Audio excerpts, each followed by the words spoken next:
Alright, so this is a rehash of my 10.02 video which I did a couple of months ago for the VMware images. And the reason for this is there is now AMD support included in the image, and so I've re-uploaded, repacked the image and put it available. And the reason that I'm making a new video for this is because of the way you have to kind of set it up. It's different to the way you would have done it before. And one thing I'm going to say to start with is that everybody should read the link in the description. The reasoning for this is the download link is included in that link. It's just a blog post about the image. And the reason it's important to read fully is because there's a lot of information on the image. Instead of previous images where I've just kind of left you to figure out VMware tools and stuff, I've now explained it fully. So regardless of whether you use Intel or AMD, you should read through it for VMware tools and stuff like that.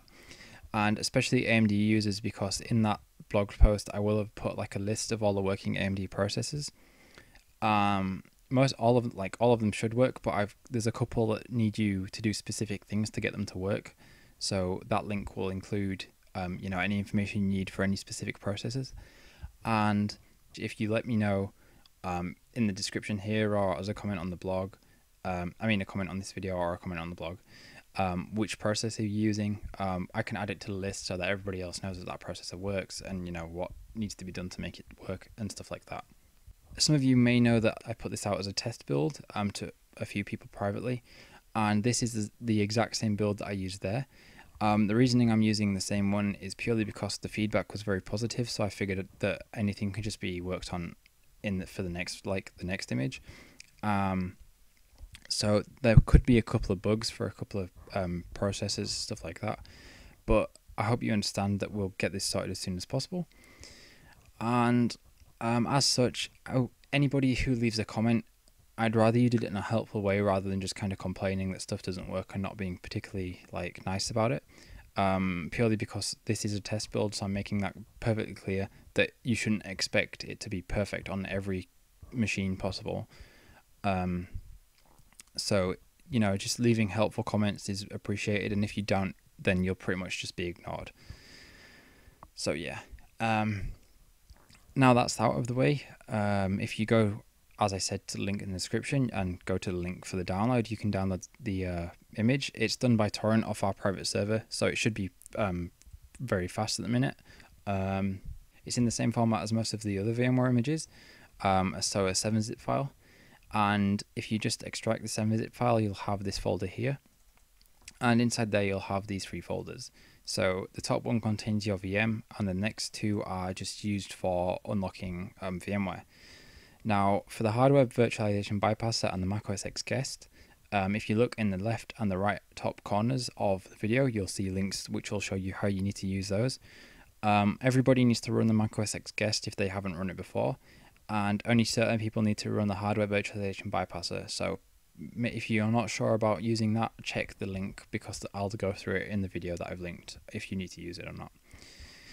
And so I'm not going to go through those in this video because obviously you can just check those 2 out. And so in the top folder, just double click into it, you'll see the typical VM stuff, but there's also 3 commands. So these commands basically set up your VM to use the different kernels for the different processors. Now, the default is that it's on Intel, obviously, because Intel is just the general one that we normally use. But if you want, if you need to, just run the AMD command, so you can literally just double click it and it'll ask you if you want to back up your current NVRAM. So just type yes or no. I'm going to put no for now, and press enter.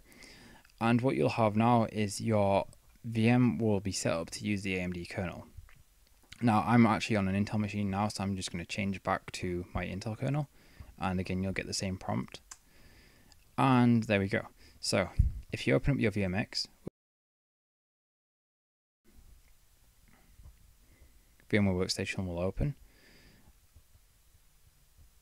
and if you go to Edit Virtual Machine Settings, a couple of things you need to do is just go through and change stuff to your liking, so USBs, sound cards, etc.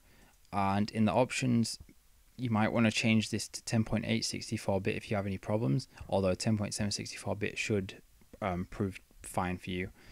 It depends. Certain ones will only run with 10.8. So if you get any issues, try doing that to start with. Now AMD users, one thing you might have to do is if you click on this processors bit here, on the virtualization engine, the preferred mode you might want to change to AMD V or AMD V RVI. So just do that if you have any kind of CPU issues, like errors for the CPU, or possibly if you just get stuck on the Apple logo. So try one of those two, and that should prove any problems there. I already know that solves an issue on the AMD FX 8120. So yeah, that's just something to note. And as usual, if I just power on the virtual machine, just press I copied it,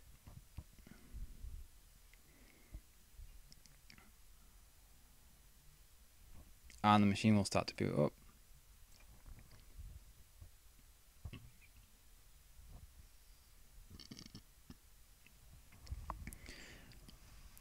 As I said earlier, you need to make sure to read the link in the description, because that's going to go through essentially everything. In this video, I'm not covering too much because I've done it in my previous 10.8.2 video, so you can go watch that. That's also linked in the description if you actually want to see full stuff about it. The reason for this was just setting up the AMD stuff. And also, if I just go back to the folder, there's also a previous backup command which will just restore your previous NVRAM file if you backed it up when changing your kernel. So if you edit your NVRAM file at all and break it, you can always go back to a backup. So that's just there in case.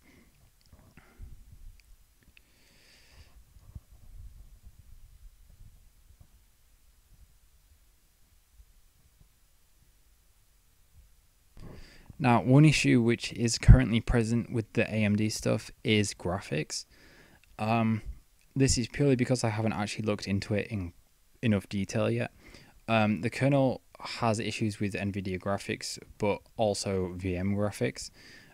So as such, VMware tools is kind of buggy. I'm not entirely sure if it's certain processor or if it's everything. This is for AMD people, so if you're using the Intel kernel, you're perfectly fine. But I'm going to look into fixing that within the next couple of days. Hopefully it shouldn't prove too difficult. And so yeah, that's just a warning. A couple of people got kernel panics when installing VMware tools, so just be aware that might break your machine, like break your VM, sorry, not your actual machine. And as such, you should take a screenshot as soon as your VM is started up. So at this point, you should probably go to the VM menu and just go to snapshot and take a snapshot. And what that does is allow you to have a restore point, is what it would be actually on your Windows system. So if you take a snapshot, you can just revert to snapshot, and that will just reset everything back to how it was when you took the snapshot.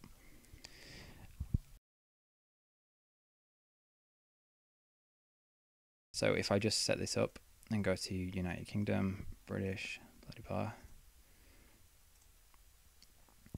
Now, one thing to mention is that iMessage is still a bit dodgy on this, purely because the way that it is implemented is a bit difficult to make work in VMs, but I'm currently looking at that as well. And one issue there, which I've also mentioned on the blog and spoken a bit about, is that the AMD fix will be longer than the Intel fix for the iMessage stuff, purely because of the way it's implemented. And as I said, it's on the blog, so I'm not going to go into too much detail on that now. So if I just set up an account,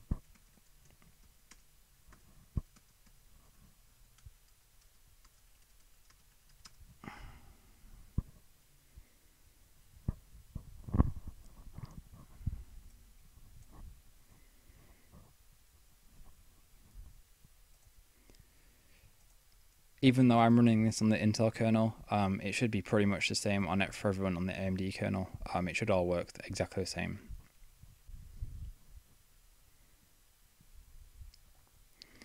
And there we go. Wait for it to start up completely. There we go. And you can see that it sets up normally. You can see that everything functions as normal. Sound is obviously working, as I showed you earlier. And yeah, basically that's your Mac VM. As I said, this is a test, so AMD people, I know you've been patient so far, so please be patient just a little bit longer in case any bugs do occur. One bug I'm going to mention straight away that everybody will get is just Launchpad. Launchpad will lag if you try to open it, so just avoid doing that. And the reason for that is purely because of graphic stuff. QECI isn't enabled in the VM, and probably won't be for a very long time unless someone crazy comes along and just fixes it. So that's just one thing that I'm not comfortable with like sorting. So yeah. And apart from that, as I said, remember to snapshot your VM. If you want, you can switch between AMD and Intel kernels. AMD users obviously can't do that, but the Intel users can, purely because the AMD kernel might actually have better performance for the Intel people. Although there is obviously the iMessage fix will take longer to implement, and you lose control of the NVRAM functions. So that's just something to keep in mind. And apart from that, remember to subscribe to my channel. There's going to be more stuff in future, and I'm going to bring out a VirtualBox build really soon, as soon as I get around to fixing it, for both Intel and hopefully AMD. I'm not entirely sure how AMD is going to run on that, but we'll see. Stuff's going to be fixed in future. So leave a comment on the video or on the blog for any issues you do run into. And that includes Intel people. Although people who are using Intel, please avoid just repeating stuff that I've heard hundreds and hundreds of times. So make sure that you read through, blog comments and stuff before you just post, something along the lines of this doesn't work when there's already like a fix that I've already put out or something, just because that gets really kind of annoying. And as I said, subscribe, comment if you need any help. I'll get back to you as soon as possible. I'm not going to lie, I'm probably going to be more active on the blog rather than my YouTube channel, purely because YouTube, I don't like the way the comment system works and keeping up with it. So yeah, so if you're going to leave a comment, I recommend you do it on the blog instead. And apart from that, I hope this video was helpful. Thank you to all the AMD people who tested a few days back and gave me like the feedback on what was working and worked through stuff with me. Hopefully it won't be too long before the VirtualBox build is out. Good luck with your VMs, and yeah, thanks for watching. I'll see you in my next video. Bye.